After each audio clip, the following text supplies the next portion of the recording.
Hello, hello. Are you guys back? Hello, hello, hello. We're live. Let's try this again, I guess. Let's see if you guys can hear me now. There, we will start all over again. Are you here? Are you there? Are you everywhere? Is it everywhere you want to be? I just want to make sure you guys can hear me before we go into our next discussion. Do we have audio? Take two. Can you guys hear me? Got sound now? Okay, good. So, okay, let's get started again. So, here's our deal. What we have is an LSX motor. This was a GM crate motor. It was a B15 crate motor. So a 376-inch LS3 base motor. It had low compression for boost. It had 6-bolt LS3 based heads. Did not come with an intake or anything. Came with an LSA camshaft. Came with stock 550 lift springs. And what we did was run a 4-liter Whipple on it. But before we did that, we also did the things that I normally recommend on these B19 crate motors. Is we upgraded the head bolts, which they use factory head bolts. And we also upgraded the valve springs, which they use factory LS3 valve springs, because we were putting 600 plus lift camshafts in there. And because we were doing that, the 550 lift factory LS3, LS6-ish springs obviously did not work. We put a 4-liter Whipple on there. And what we did was run it first with the factory LSA camshaft. So the factory LSA camshaft, not very big, obviously. 480 lift, 198, 216 duration, and a wide 122.5 degree lobe separation angle. Typical of positive displacement blower stuff. And the thing made around 700 and 600 and, 80 foot-pounds of torque, let's call it. What we did then was, and we'll show you on here, we added an LS9 camshaft. Now, the LS9 camshaft was bigger. It was a 211, 230 at 50. So we went up from 198 to 211. So a fairly good sized jump in duration. We also went from a 480 lift to 562 lift, 122 and a half, still same kind of wide LSA, typical of a blower cam. We'll kind of stop it right here. You can see that the LS9 camshaft, and this was a really common upgrade back in the day for guys that had these LSA ZL1s and things like that. Put an LS9 camshaft in, take the factory LSA camshaft out, put an LS9 camshaft in, which other guys were already upgrading to other things, and we'll see why they were doing that.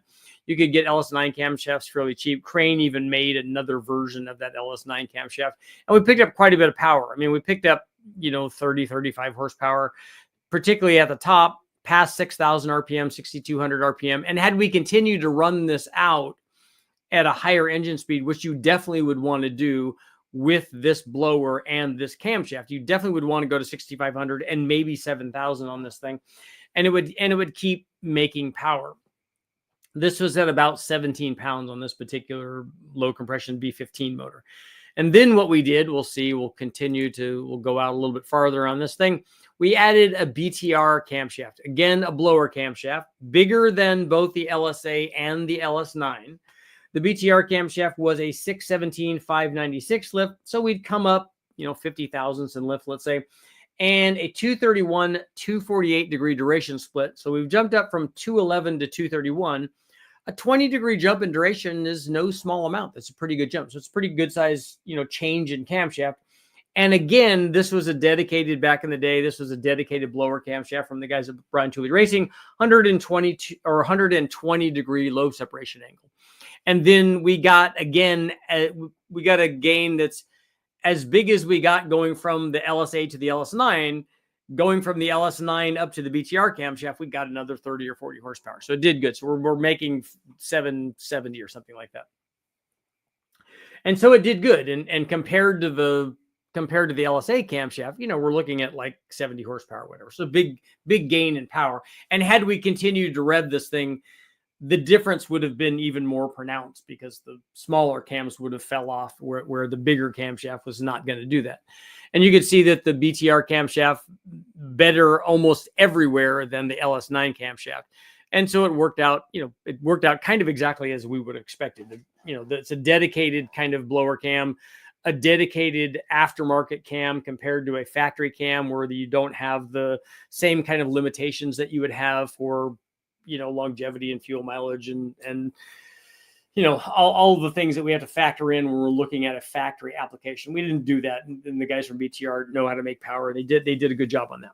My question on this, and we didn't do this. I mean, I wanted to test the bigger camshaft in this because we had a blower motor. Hey, we had the 4-liter Whipple, like I said, about 17 pounds. We had the 4-liter Whipple on there. We had this B15 crate motor at my disposal. Again, one of the editors' deal that they got. But I was doing this testing. I'm like, you know what I want to run? I want to try to run a camshaft that I know would, because it's a tighter LSA and it's more of a, let's call it a naturally aspirated camshaft. I want to know what that camshaft would do on this blower. Is the blower thing going to like this? This was done way back. And so what we did was, we'll continue to go out here a little bit further. And we could see we ran the last of the camshafts. And if you look here where it's making nearly 700 foot-pounds of torque, that is the crane camshaft that I've run in a bunch of stuff. That is a 590 lift, a skosh less lift than the other camshaft, but a big change in duration, 224, 232 at 50. Not as big a spread as they're running in these blower cams, and smaller, less duration, 224 instead of 231 on the BTR cam. Still bigger than the LS9 camshaft, but a 113 LSA. And the upshot of all that is this thing made a lot more torque from bottom all the way up to about 5,000 RPM. Now, the bigger BTR cam, the blower cam, had we continued to rev this thing, particularly if we would have run it to 6,500 or 7,000 RPM, really would have come into its own and would have made more power than the 224 cam, which it was already starting to do even at 6,200 RPM. But it's interesting that had we run these things naturally aspirated, this exact same thing would play out. We would see these dedicated blower cams, having run these a whole bunch, particularly the LS9 camshaft, having run these blower type camshafts on NA combinations. We know what they do. They're soft down low. The LSA is soft. The LS9 is soft. And then relative to its size, does pretty well on the big end. And that's exactly what it does here. And that's exactly what these blower cams would do. And that's exactly why this, NA cam, I say NA cam, we've run it with nitrous, we've run it with turbos, we run it with blowers, centrifugal blowers, we run it with everything because it's just a camshaft. But it does this exact same thing. It makes more power through the middle part of the curve up to some point, where there's a crossover where, like we see this all the time, where a bigger cam just starts making more power. And so it does that NA. It does that with nitrous because nitrous is just adding to this. And it does it, like in this case, it does it with that blower. And so it does exactly what we would expect of a camshaft. And this is one of the things that a lot of guys that don't do a lot of camshaft testing, they're like, oh no, you need to run a blower cam on there. Well, if you do, it's going to be fairly predictable. The one thing I have to say about the BTR guys is that this is not their camshaft anymore. This is long ago.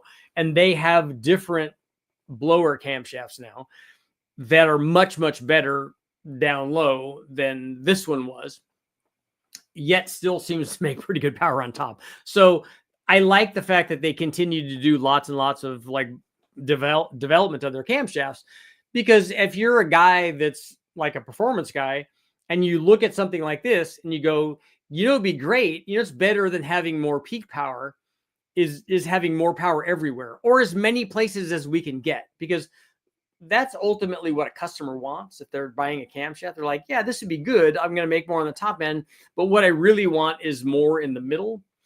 If you can design a camshaft to give them everything, obviously that's kind of a win.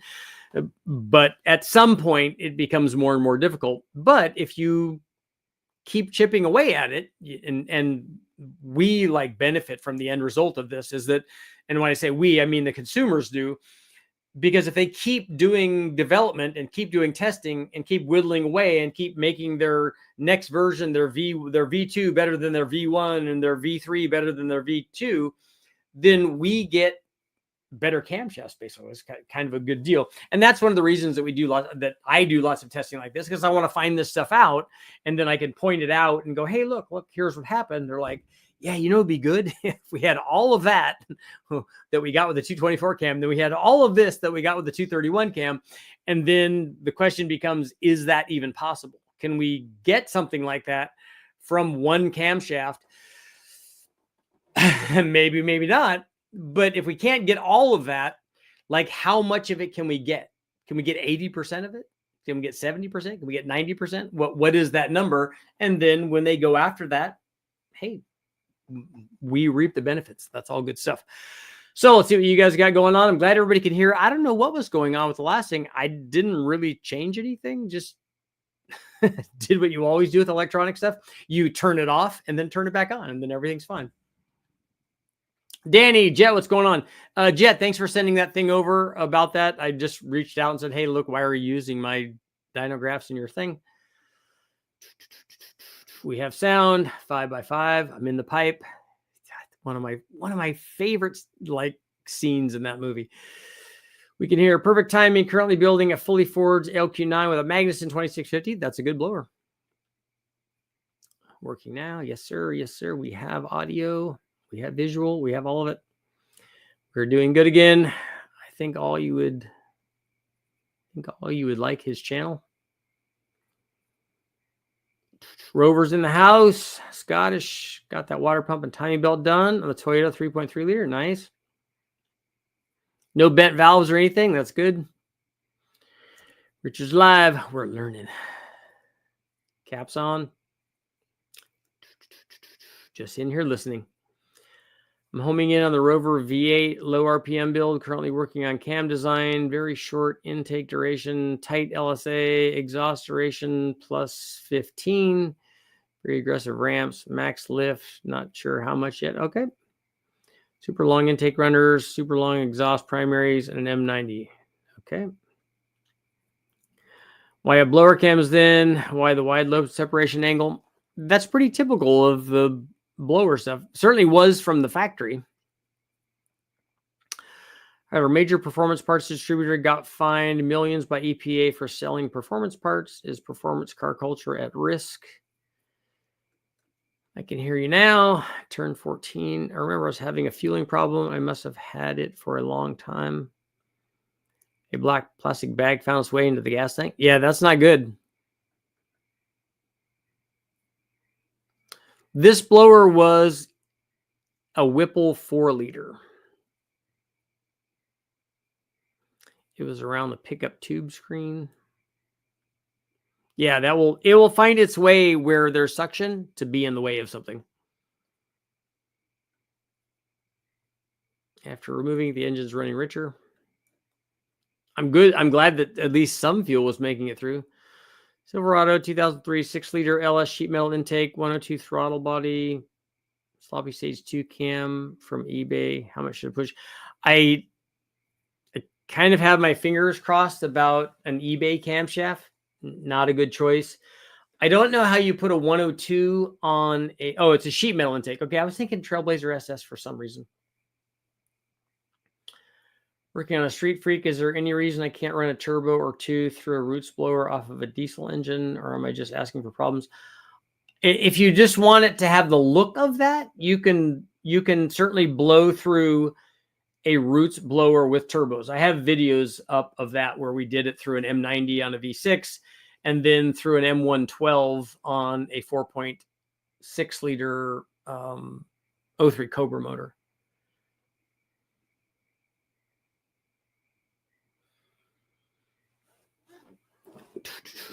Take a look at what the current administration is doing with the EPA. I haven't seen them get rid of it yet, so I hope that they do.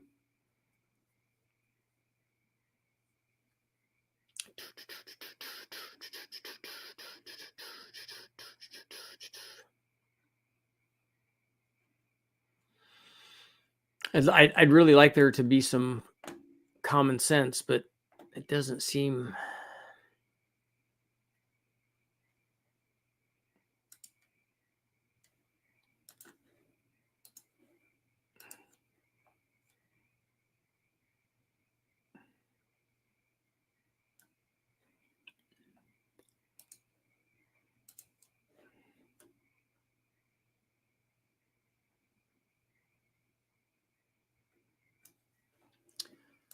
Let's see.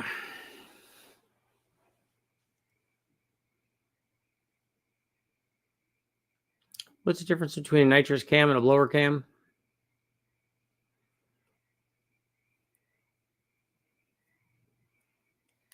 I don't know. I'd have to look at the valve events and see. I don't remember the last time I looked at a dedicated nitrous cam. I don't typically go in for blower cams and nitrous cams, particularly for this channel, because boost just adds to what's there.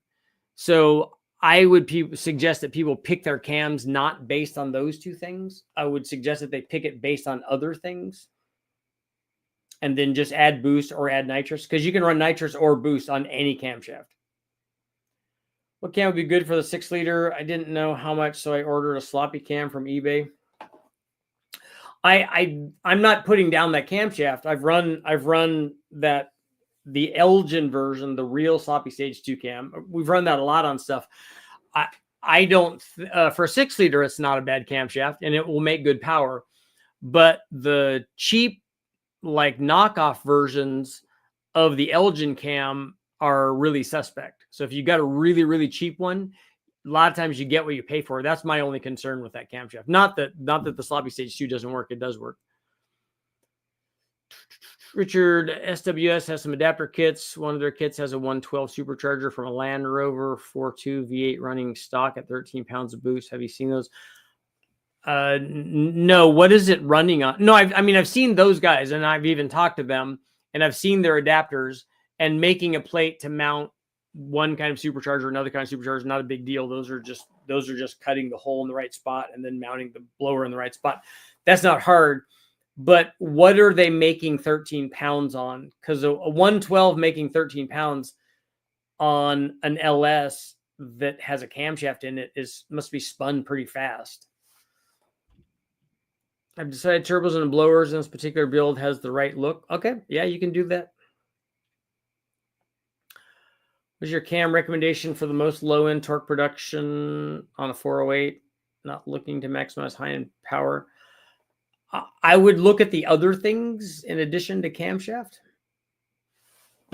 I would look at the intake manifold for you're trying to make low-speed power, and I'd want to know what your compression is and what your cylinder heads are. I've never tried running a low-buck truck camshaft in a 408. I think it would be okay if you're really looking for low-speed power, but I don't know how high you're revving this thing. I almost think I would pick something bigger than that. I want to throw Viking shocks on the Denali, but the frame doesn't want to allow it. But there's a will, there's a way, and we'll give up. I don't know why you couldn't just weld in new mounts or something. Do you think I should put in the overlap and in at all with a 15 to 4,500 RPM range?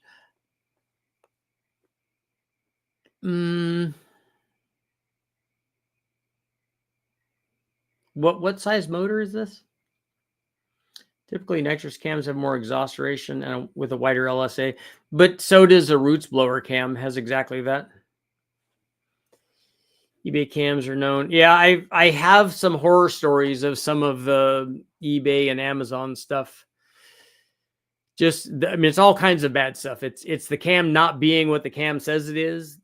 The lobes, the grinding of the lobes not being accurate from one lobe to the next. Them not being accurate, like I said, for even being what they're supposed to be. Like you just get a stock cam, stock lobes ground on a camshaft that is supposed to be a sloppy stage 2 or whatever it is. The hardness not being the right depth. I mean, there's all kinds of issues.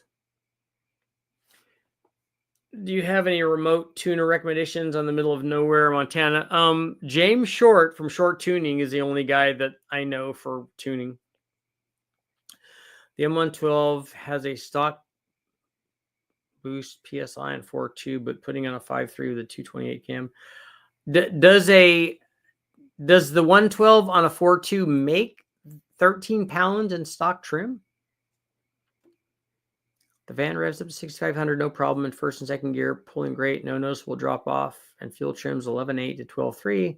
Stopped at that point in second because I was at 75 on the ramp. Okay.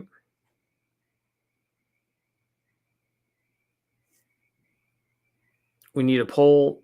Yeah, I can't do a poll.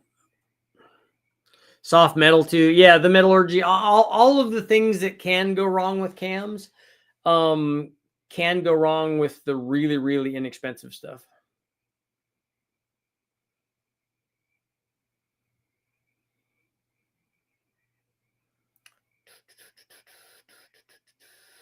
Boost is a known cure for sadness. That's true. Richard, I'm curious on your thoughts on gains of porting a set of factory heads on a 5.3 and whether it would be worth it. I have seen ported stock 5.3 heads flow more than 300 CFM. So that's the difference between supporting 500 horsepower or supporting 600 horsepower naturally aspirated. So yes, porting definitely can be worth it as long as you're doing a good job on porting. Some people don't do that. I'd not be the guy. If somebody asked me to port their heads, I would tell them you're making a mistake doing that and asking that question. Running an L6 intake and headers with a BTR hot rod cam, that should be good. The BS, you're out with no pole. I just can't do it on the StreamYard thing. From all I see on the Land Rovers, it makes 13 PSI on a stock 4.2. That seems like a lot of boost from a factory setup. And see, I don't know what they might have really mild cams on that. I don't know what their compression is. On a cammed 5.3, the boost is going to be down quite a bit from that. I haven't been on the channel in a while. Did you end up doing something on a Ford 300? I did not. 4.2 is super restrictive, super mild cam. Okay.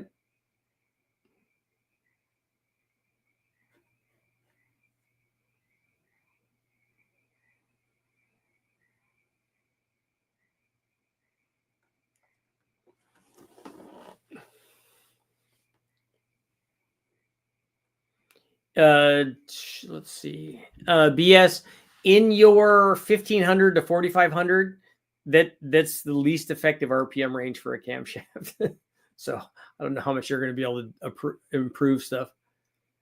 Can I get away with modifying a 750 quick fuel mechanical secondaries with electric choke vortex supercharger pushing less than 10 psi, or get a dedicated blow through?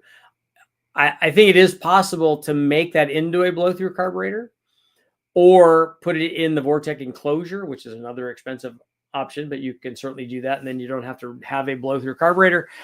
There should be stuff online on how to change it into a blow through carburetor, or you can buy a blow through carburetor. Run 799 heads, LSXRT, calculated 10.6. Yeah, I don't think I would put a small camshaft in that.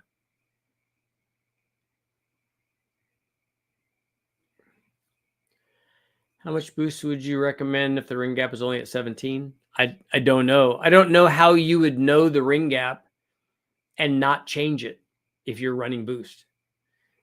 If you took it apart and measured it, then I don't know why you wouldn't change it if you're running boost.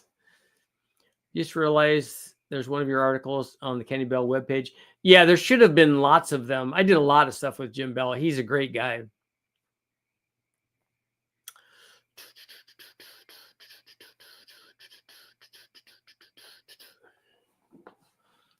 Jim was one of the few guys in the industry for a lot of years that actually did lots of testing and lots of data logging. The first data logging that I ever had, I got from him. They let me take their data logging setup and run it in the Silver State. That's when I came back and they said, there's something wrong. Your TPS was showing 100% for like 32 minutes. I said, no, that's not a problem.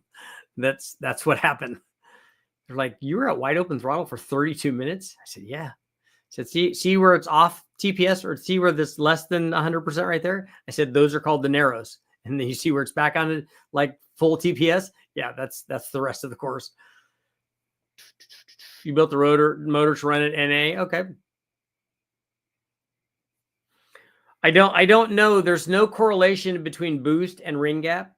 There's only a correlation between ring gap and temperature. So it's how much temperature you have relative to the growth of the ring for how long. Like, how long are you putting that temperature in there? You might be able to put a lot of temperature in there for a very short period of time. or a medium amount of temperature for a medium amount of time, you know, or a little bit of temperature for a really long period of time. All of those things can result in the rings pinching and snapping the piston. Always gap if you tear it apart. That's right. Yeah, Johnny, I wish I had an answer. I wish that I could tell people, okay, if you go get a motor from the wrecking yard, you're safe at 7 pounds no matter what. That's what people want. They want that. They want me to reassure them that they don't have to take their motor apart. And I wish I could, but I can't. I won't ever say that. Because you don't know, if you don't take it apart, you don't know what the gap is. And in your case, you know what the gap is, but that's still pretty tight in the teens. Had to drive my van for the last 3 days with a 408 Mopar. I just can't keep my foot out of it. So much fun. Not getting good gas mileage. No, probably not. But you're having fun. That's way more important. You're never going to remember the time that you got good gas mileage. You are always going to remember the time that you did like a smoky burnout or a donut or whatever. You're always going to remember that. I'm using a short rod and a custom piston. Changes up the intake timing, but improves detonation resistance. I'm going with TA performance heads. Okay.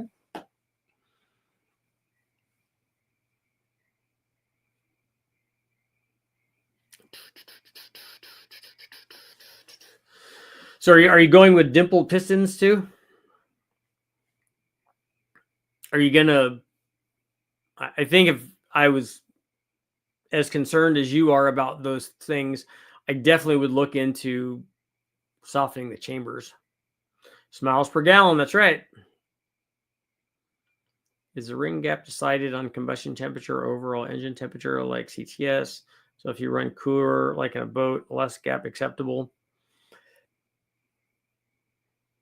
I don't know which one of those translates.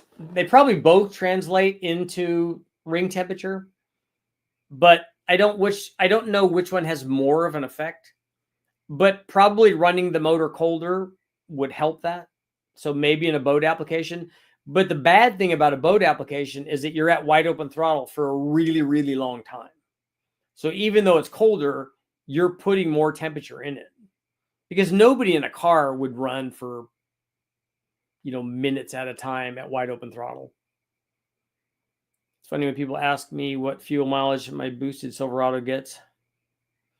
Yeah, that's we've had that conversation on the fuel mileage before. It has nothing to do with what, like, well, how much will a turbo affect my mileage? It's going to be terrible after you put the turbo on it, not because turbos like hurt fuel mileage on a steady state cruise, but because you won't ever be doing that. Particularly if you have a boost gauge on it, you'll always want to see the boost gauge going woo, woo, woo. And because you're doing that, your fuel mileage goes away.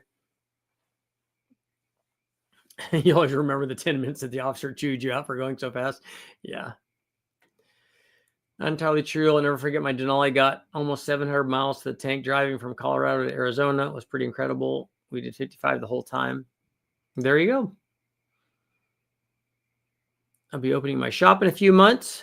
Concrete going down next week. Going to start off slow, but everyone I know wants me to work on their stuff. That's good. If you have a built-in, customer base, that's good.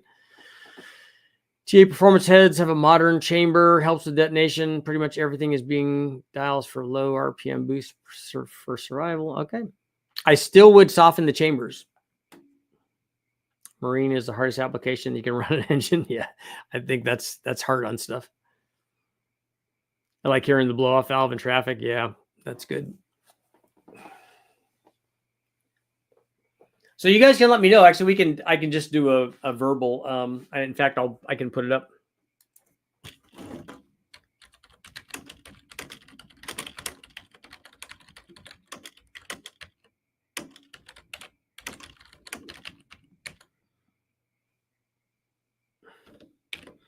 Okay, so the question is, would you guys be interested in a turbo pre-sale? So if we introduce the data and stuff and the testing that we did, and then you could buy the turbos beforehand before they arrive, because I think they should be here in the next, I'm thinking week or two. I won't lie, going to be a little scared going out of my own. Yeah, what you're doing a lot of stuff. Can you describe softening the chambers? It doesn't mean making them larger. It actually means putting angle to them. It's a little more complicated than that. Already got turbos. What size turbos? Well, we have turbos that are the kind of turbos that I cater this channel to. So it's like 1200 horsepower or so and below. We've got a turbo that's, say, let's say, much better than a GT45 on every end, on the bottom end, on the top end, and on the middle end, and very, very responsive. And then we have a bigger turbo that would be, I always tell everybody get an S475 or an S480 or something, or a VS Racing Gen 2 7875 deal. I stopped caring about fuel economy a while ago now because the cost of gas is bad where I live in British Columbia. Yeah, it's not great here either. I like my GT45. We tested the GT45 because that's always my go-to thing. And that was the target. That was the one that I said, hey, look, this is an inexpensive turbo. I've used it a bajillion times for everything. But I've heard, and this is talking to Matt from Sloppy, he's like, yeah, that turbo works. He goes, which he doesn't like that turbo, and he doesn't like up and forward headers for some reason. But that turbo is kind of laggy.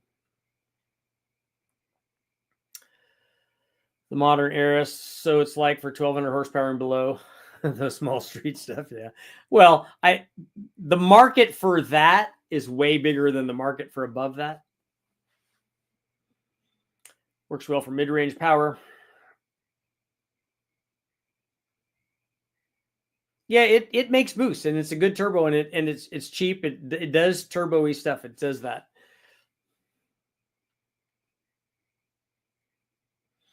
WFO, yours must 4 psi at 2500 RPM with the GT45. It must be a big motor.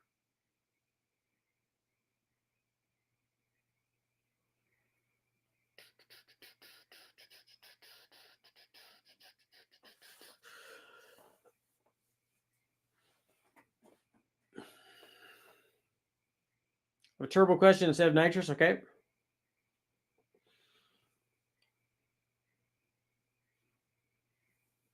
That we're here. You all you have to have is a question. After that, it doesn't matter what else that is. It could be a question about anything. We could be talking about Vasquez from Aliens, whatever. All of it's good. Has anybody watched the Gorge movie about the snipers? Has anybody seen that? Anybody? Bueller? 6-liter and a 2500 AC. Okay, so a big motor and a heavy car, yeah. You're paying by the liter, yeah. We pay by the gallon. You guys have seen the Gorge? Yeah. It's not bad.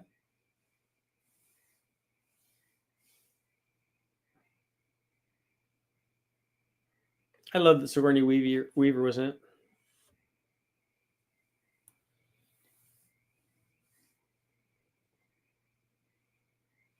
Yeah, and in California, we pay more than seems like the rest of the United States, even though we have the refineries right here and they unload gasoline right here.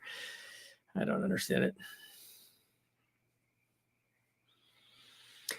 I just don't understand. No, Eric, it's okay. You can say thoughts, man. This is a new Richie. This is 2025 Richie. I'm enlightened. 87 octane sounds like detonation. I run 87 in my truck, but that's just because I just drive around. My RX-7 would get decent mileage with the cruise set and no traffic. It would also dip around single digits without much effort. Single T67 variant. Okay. My Civic with the in Bonneville trim would get more than 30 miles a gallon.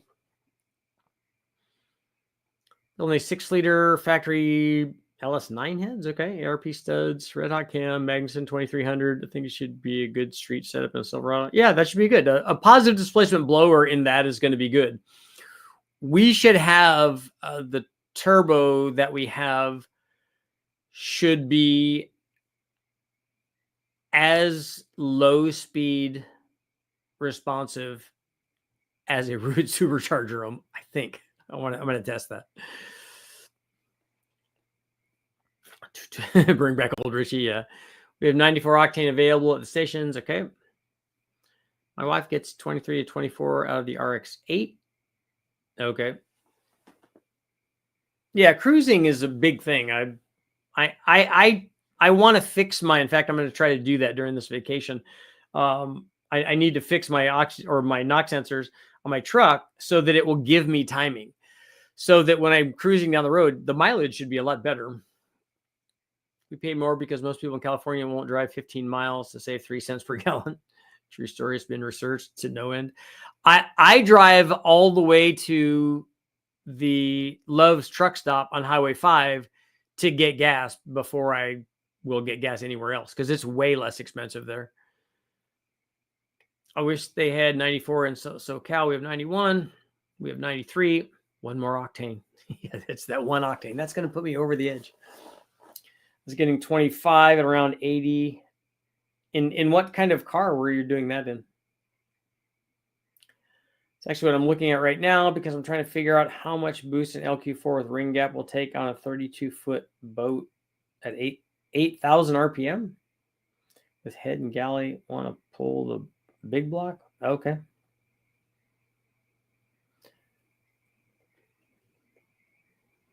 Oh, an FDRX7? Okay.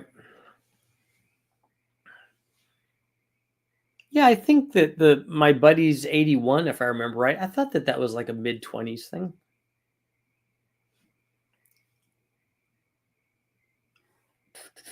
Is it possible to make a turbo big block Chevy look good, correct, in a 60s muscle car? Obviously, the part where I can't find a good turbo setup.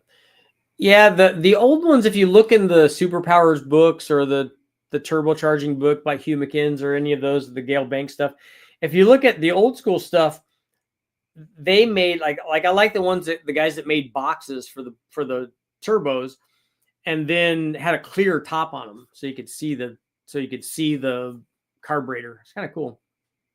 I think it means an 8,000 pound boat. Okay.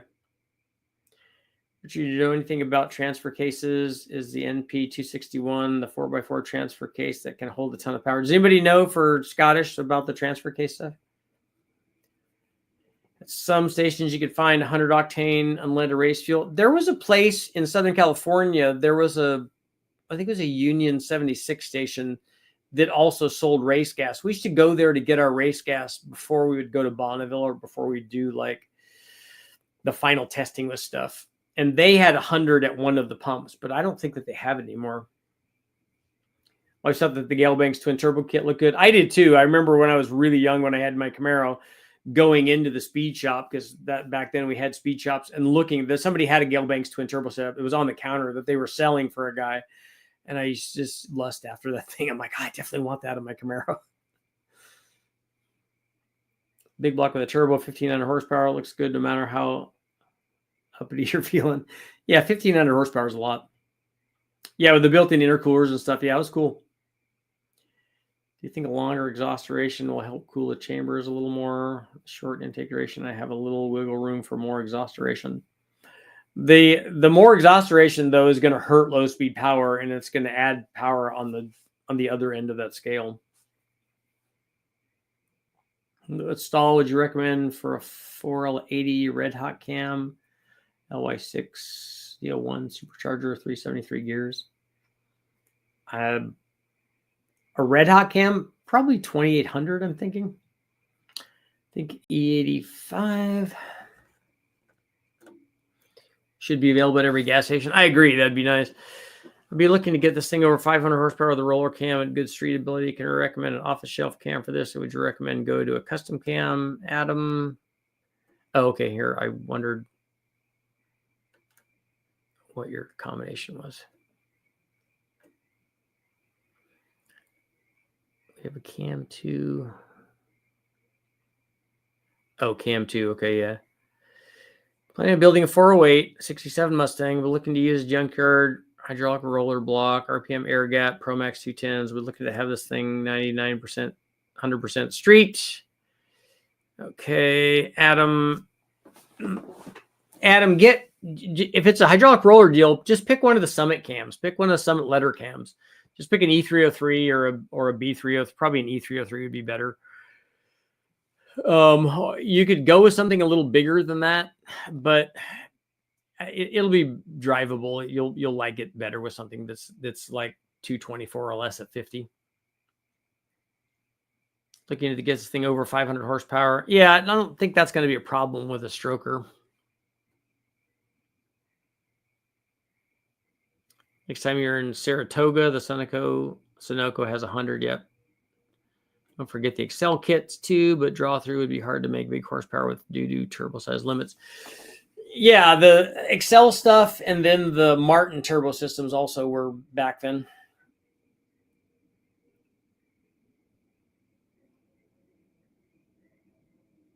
Can a turbo engine be tuned for both 91 and E85? Let's say I come across a station that has E85. Could I tune the motor to accept both? And can it self-tune? Yeah, it can with a flex fuel sensor. You can get 107 and 110 within a few miles from my house. $11 a gallon for 100 unleaded. Yeah, that's not cheap. Do you target the same boost? Been a big blower slow or a small blower fast? I don't know that I would target the same boost. I would be looking at power and then response. You can achieve that either way. One of them is going to be more responsive down low. If you spin the smaller blower, it's going to be more responsive down low. The bigger blower at wherever this peak is, if wherever you want it to make the same boost, because you won't get them to make the same boost curve.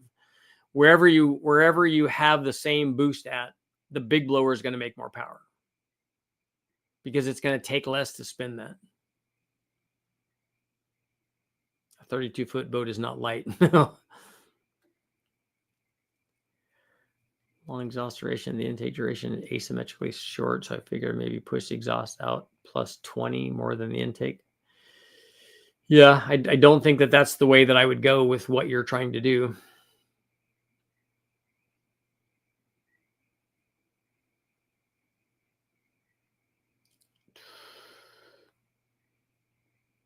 How do I calculate power band? You tell us what your combination is, and I will tell you where it's going to make peak power. I went and watched in the mid-'80s, hearing that big blocks with a massive blower and the chop it had made a big impact on me. Oh, so you're talking about like well, you could hear it with lots of stuff. You could hear that with tractor pull motors. You could hear it if a guy was driving one on the street. But a lot of having blowers on boats where they're surging in boats, you can certainly hear that. 8,000 pounds, 4-ton without water and fuel. Richard, do you have a turbo on your truck? No, I don't even have a working 5.3 that's 100% in my truck. I have one that has a lot of miles on it, and right now it has a knock sensor code on it that I have to fix because I've got to get a smog pretty soon here.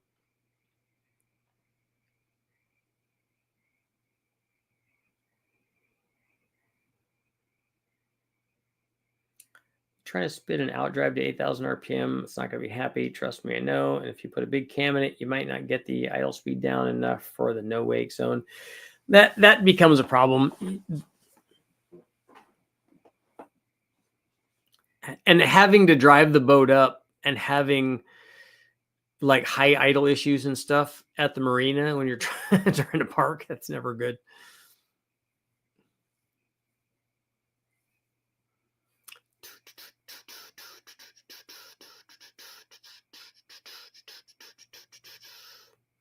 Mine's not a problem since mine's all stock. I just need to fix it just has a knock sensor code of I'm sure the sensors after, the thing is 23 years old. So I'm sure those are the original sensors and harness. So I'm sure something's going on. Adam, I'm happy to help. I have a 4-liter Whipple with an L92, 6.2 mostly stock, cam and rings. Want to be reliable, so don't want to push it too much. Worried it's too big of a blower. Yeah, you just spin it slower. I'm looking at continuous RPM, 3,000 to 5,000. You need to swap the engine that was in the back of your truck. LS put the V12 in there, yeah. Richard, do you have a Chevy truck for a street-driven vehicle? What do you prefer? I don't know what you mean. What do I prefer? I prefer that mine's all stock and that it worked and that it had good knock sensors in it.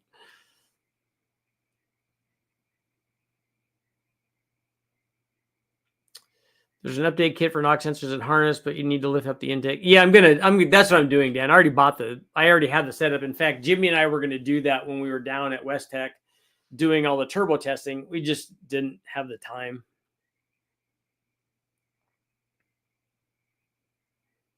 A G80 or Detroit locker or limited slip diff. I don't know. I've never tested any of those, so I don't know which one's better.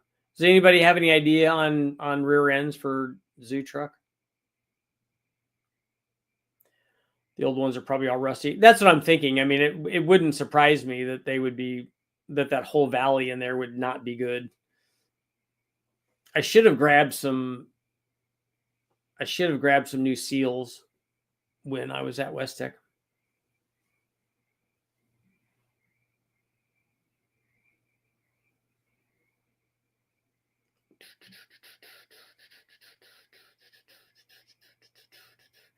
Doesn't the factory have a limited slip diff in it? From the factory?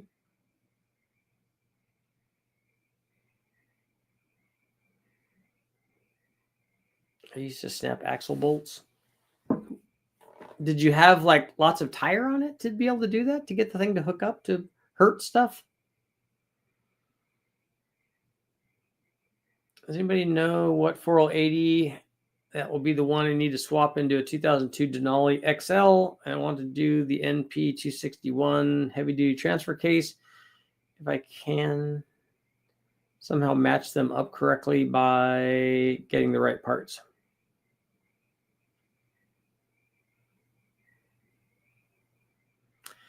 Detroit lockers are bulletproof but noisy around corners. Limited slips work good. G80s work better than limited slips, but sometimes break.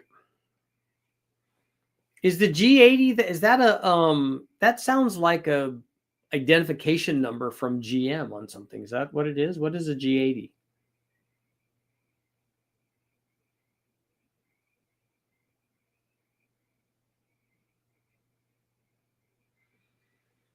Do they make like torque sensing ones for heavy duty trucks? The Torsen stuff that we used to use for road racing was good.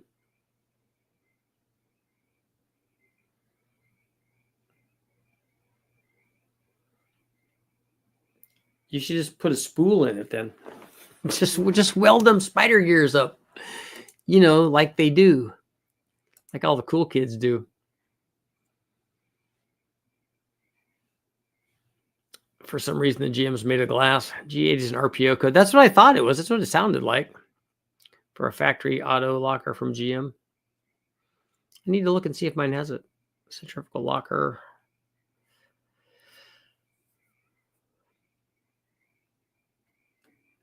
Made by Eaton for GM.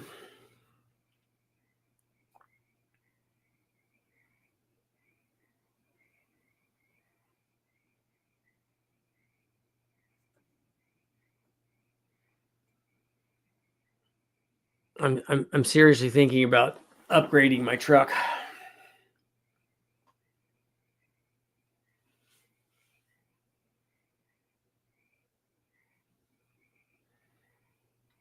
I think it's almost time. My family's giving me a hard time. Why don't you fix the door handle? Why don't you fix the windshield? Why don't you fix the radio? Yeah.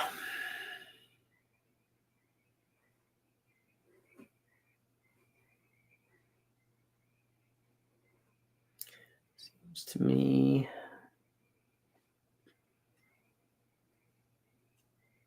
fans of 1978 Dodge, the last year of smog exempt. That's because all vehicles had a catalytic converter.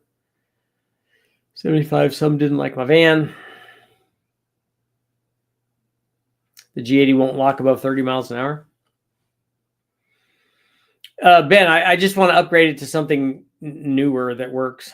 I mean, this works. It still drives, but I just don't know how long I can keep like hoping that this works forever. I could just put another motor in it and probably be happy.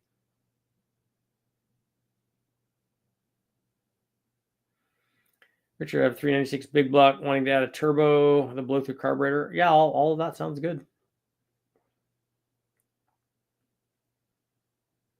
Uses a swing weight to engage when different wheel speeds happen. Oh, okay. So it's a centrifugal lockup? That's interesting. On your 396, we'll have a turbo that will work good for that.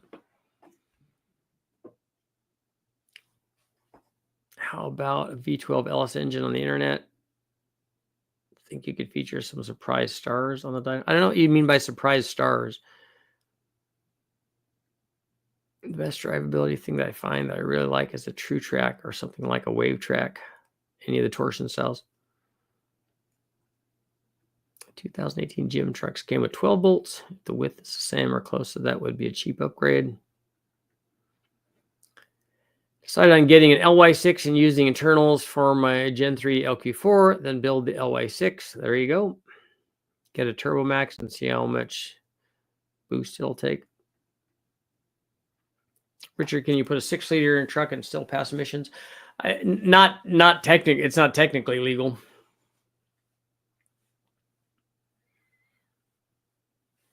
It would have to go through a ref station probably for that, because I think that a truck of that year came with that, but it was probably wasn't offered in the 1500, probably only the 2500. So it probably would be a ref station thing, but I think it'd be easy to do. But I don't want a 6-liter. If I was going to put anything in it, I'd like to put a 4.8 in it. I'd like it not to be 4-wheel drive. I'd like it to be 2-wheel drive. And I'd like it to be a short bed. I'd like it to be a different truck.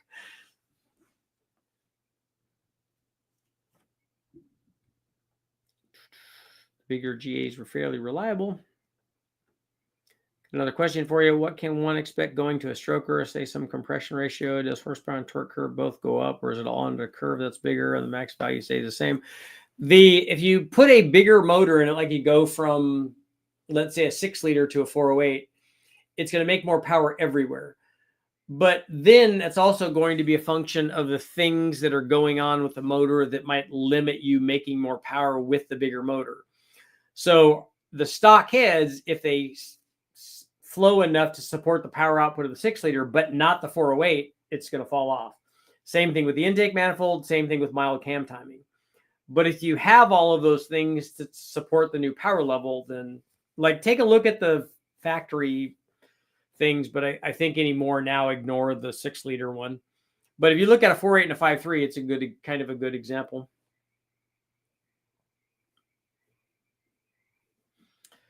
Cyrus 454 11 202-3 comp cam 7875 turbo. How do I calculate the power? Well, you don't worry about the turbo. The turbo doesn't do anything unless you have a rising boost curve. We will assume from the turbo that you have a consistent boost curve. So then I need to know the combination. I need to know the motor, what size it is. I need to know the cylinder heads. I need to know the intake manifold. And then I can tell you about where it's going to make power. You need to tell me the specs on the camshaft. And I need to know the duration numbers at 50 to know what the camshaft is going to do. 2-wheel drive is the way to go for trucks. No death wobble, better mileage, less weight, nice suspension. I like it because I don't ever use 4-wheel drive ever anymore. And I just drive it back and forth to West Tech and then put stuff in the back of it. I can do all of that with a 2-wheel drive. Like the 5.3 Colorado.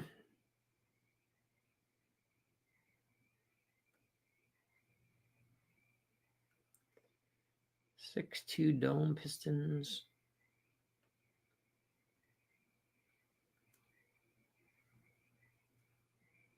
Johnny, what was your other thing here?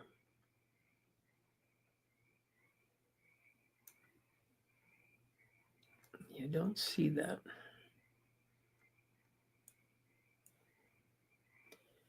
Engines, just random cool builds that guys show on YouTube just to see what they do, like the 4-cylinder LS, the V12. Do you mean you want me to do interviews of those people? Because we have stuff like that planned. 2-wheel drives are worthless in my area 6 months of the year.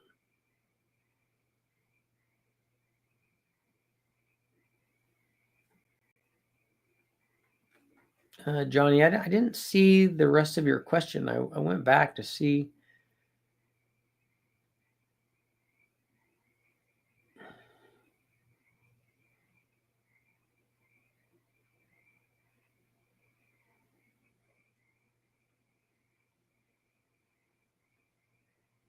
Yeah, I'm not seeing the rest of your question, Johnny. Okay. Do you have a turbo on your... Well, the last thing I see is, do you have a turbo on your truck?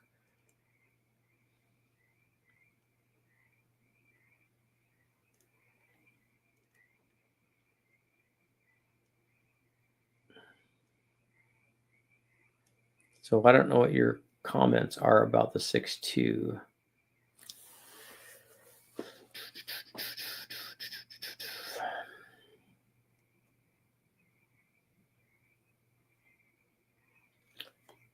Australia's in the house. Would you recommend keeping the Denali 4-wheel drive due to its size and weight, and potential power? I don't know what you're trying to do with it.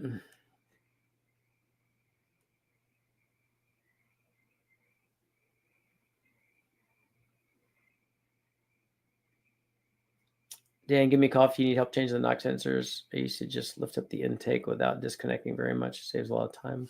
Wooden blocks underneath. Yeah, I've taken the intakes off many times on my truck because we put the blower and stuff on there, so we know how to do it. The only thing that concerns me is I don't know how bad that area is in there. I'm hoping that the seals are still good, and then I'm hoping that that the knock sensors actually screw out. Because, you know, but otherwise, yeah, it's not a hard thing. Are you planning on entering any races? No, if I did any racing, it probably would be Bonneville. We got a couple more minutes.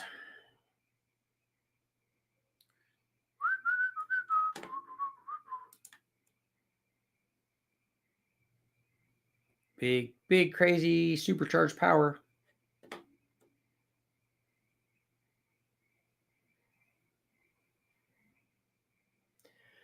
Do aluminum LSs have bronze lifter bores? No, not from the factory.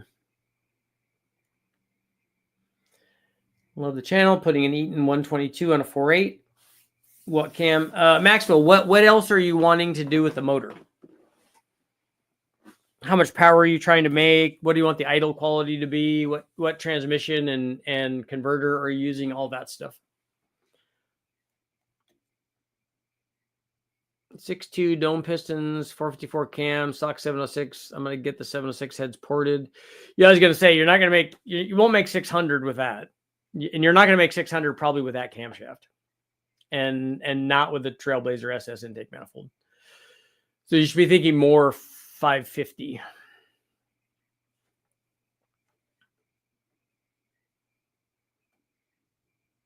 Should I bore my aluminum lifter bores and press in bronze? What are you worried about? You're not going to be running any RPM. I don't know why you're concerned with lifter bores. Missed the show. Overbuilt, what's going on? My 396 big block has 11-to-1 compression. How much boost can I run with the 85? You can run all the compression with 11-to-1. The thing that I don't like about that is an 11-to-1 compression piston on a big block is going to be a really big dome. And I just wouldn't run that kind of dome on a turbo deal. The new hearts should come with updated seals. Use silicone on them to keep the rest of the water out. They go in blind holes, so they usually come right out. The knock sensors do, yeah. But I wasn't going to, if I don't have to, I wasn't going to. You're talking about the top seals. I'm talking about the bottom seals for the valley cover. I'm hoping that those seals are still good. The top seals, I'm less concerned with. I just bought some 821 LS3 heads. Would I lose airflow velocity with these over cathedral heads? Turbo 6 liter, 600 lift cam, 900 to 1,000 horsepower. The 821 heads will make more power than cathedral ports. They won't lose velocity in any RPM range where they're making more power. So that's not an issue. My question is, what turbo are you using? And you can probably make 1,000 horsepower with a 1,000 horsepower turbo, like one of the turbos that we're going to have. You can make that with either one of those heads. So the heads are not going to hold that back. Thumbs up on the video. Thought about giving the Denali once it's built the extra system like the Camaro. Manual transmission, looking for 450 horsepower daily driver. Maxwell. I didn't see your other stuff. Okay. Oh, and 122 4.8. So 450 horsepower with that? That's pretty easy. If it's a daily driver, you could put that blower on a stock cam or put one of our, you could put a torque cam in it from BTR. Our low buck truck camshaft would be less expensive than that. That would be good. That would give you lots of power potential with that 4.8 and then that blower on there. Lifter bores, because the lobe ramps are going to be very aggressive.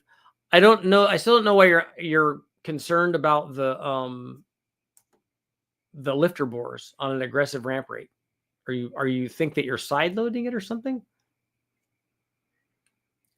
Why does the hot side have to be so expensive and complicated on the turbo system? Richard, junkyard Gen 5 or Gen 6? I would pick a Gen 6 on that.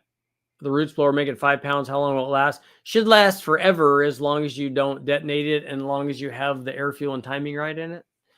And I think any motor that has boost needs extra ring gap, but you could see what you get away with.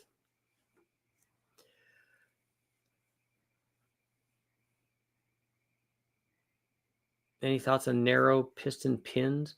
Why are you wanting to narrow the pin? Are you trying to save weight on it or something?